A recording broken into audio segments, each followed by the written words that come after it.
The last 3 years of war have shown no mercy to either side. The bitter fighting continues across Europe over land, sea, and air, leaving behind mountains of casualties and many more broken souls. The United States till now had remained neutral, but the mounting economic pressure and the return of Germany to unrestricted submarine warfare finally awakes the sleeping giant. On April 6, 1917, the United States declares war on Germany. Within months of the declaration, the U.S. Army launched the first universal draft. And despite enduring segregation in their own country, over 360,000 African Americans enlist, eager to show their patriotism in hopes of returning home as heroes. James is one of these men.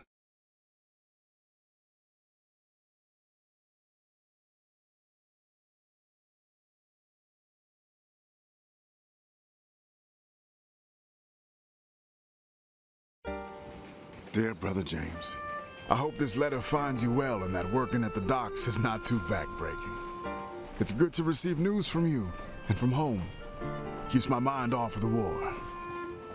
We wallow in the trenches, in the mud among the rats and the dead bodies, afraid that if we stand tall, we might catch a bullet.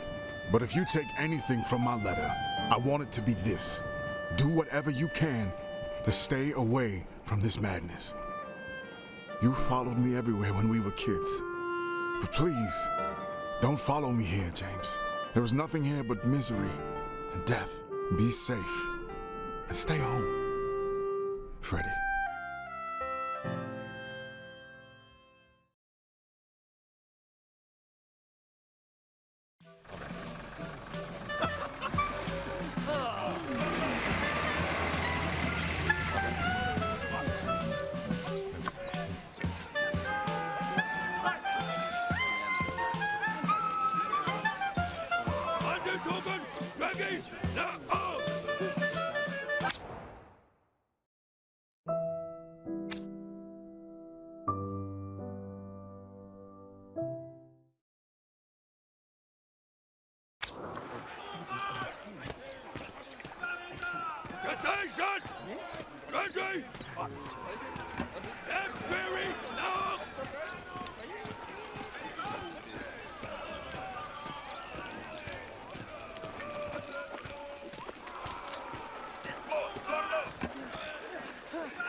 No.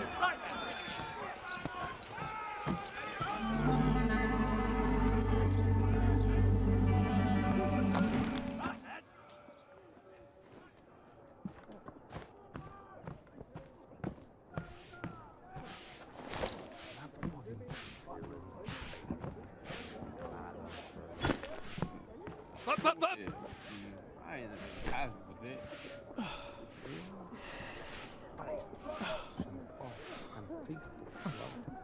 Up, up, up!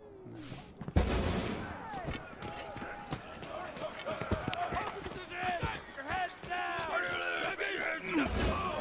Vacation! Country! Temporary! Look out!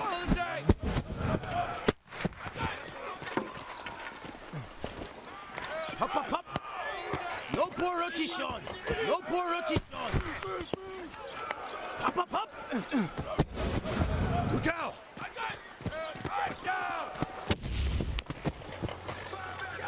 No poor rotation! Vero there! Vero there! Look out!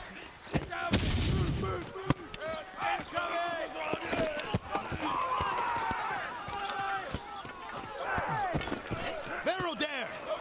Hop, hop, hop! Hop, hop, hop! Vero there! Hop, hop, hop! Hop, hop, hop! Hop, hop, hop!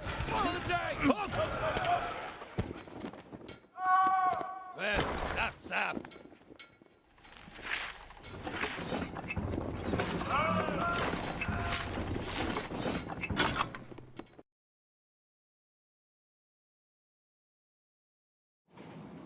Dear Freddy, it's good to hear from you. Sorry to disappoint, but it looks like I'm following you around again. I've already enlisted with the 15th New York National Guard Regiment, or the old 15th, as they call us. We're done with our training and on our way to the front. We'll sail from New York to France. We're on our way to help you win the war. But don't you worry about me. I can take care of myself just fine. Your little brother, James.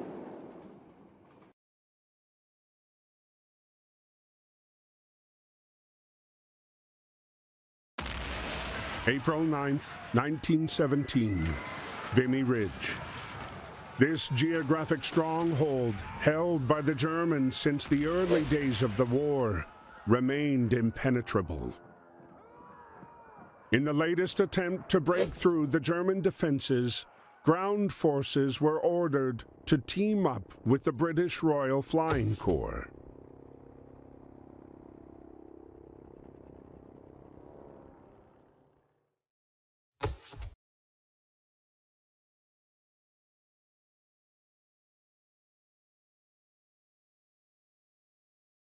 Before launching the attack, the soldiers were given a moment to write to their loved ones.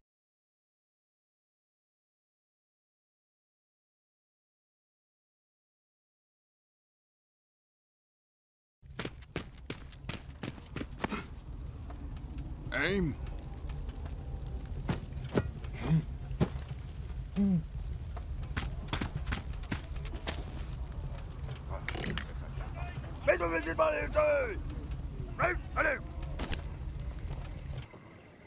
Interrupted by George's unconventional landing, Freddy soon learned that his unit was going to take part in the operation and be paired up with the peculiar British pilot, now grounded and without a plane to fly.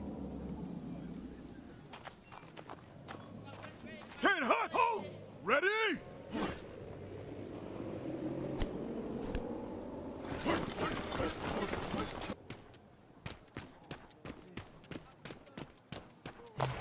RG!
Despite his haphazard flying, George managed to pinpoint the enemy's location.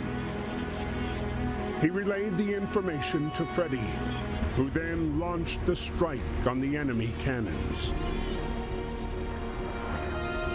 But despite the triumph of reclaiming Vimy Ridge after 3 long years, their victory was marred by the dead bodies strewn across the hillside.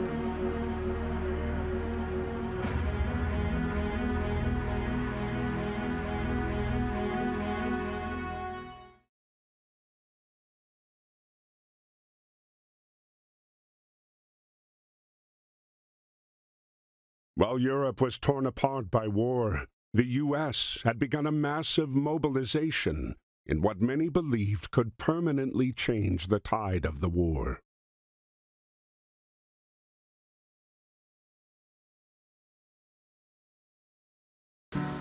Aboard the USS Pocahontas was a racially segregated unit, the Old 15th, made up almost entirely of African American soldiers.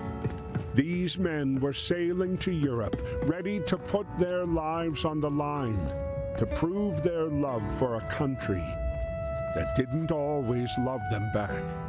Dear Freddy, we're on our way to France. This is our first night at sea, but don't worry, me and the boys are ready. Speaking of the fellas, I lucked out and I'm getting on good with a fine bunch of them. There's Fidgety Lang Edwards, who never puts down his drumsticks. Jack Harris, our medic from Chicago. Joey Brass is from Harlem and plays a mean banjo. Chef Caldwell is always cooking up stuff for us. We just have to make sure to get served before B.B. Johnson. Great guy, but he can really put it away. Well, I gotta go now. Practice is about to start and there's no jazz band without a clarinet. Stay safe. We'll see each other soon. Your brother, James.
As the Pocahontas continued to cross the Atlantic, their encounter with the German U-boat 155 brought them ever closer to the fight. Entering the battlegrounds of the war, their ship was spotted by Ernst.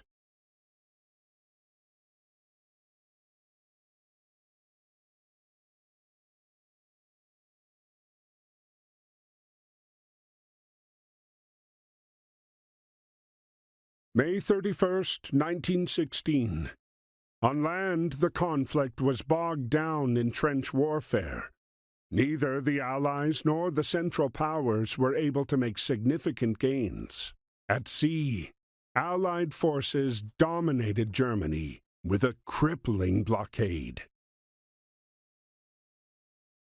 Determined to stay away from the war, Ernst escaped to the solitude offered by the depths of the sea.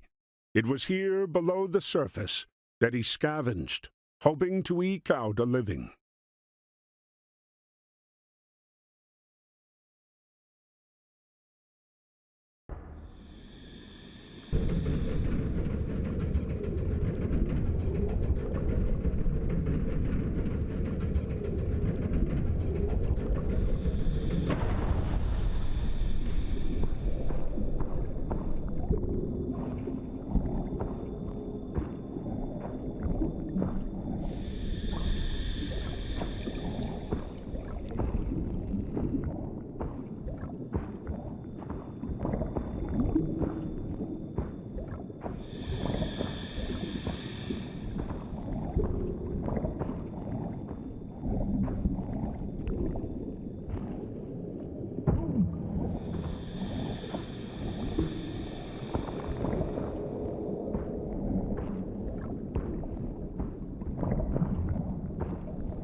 As his boat settled on the seabed, Ernst began to come to terms with the war's inevitable, all-consuming power. Defeated and alone, he could feel the Jutland waters' cold embrace tightening around him.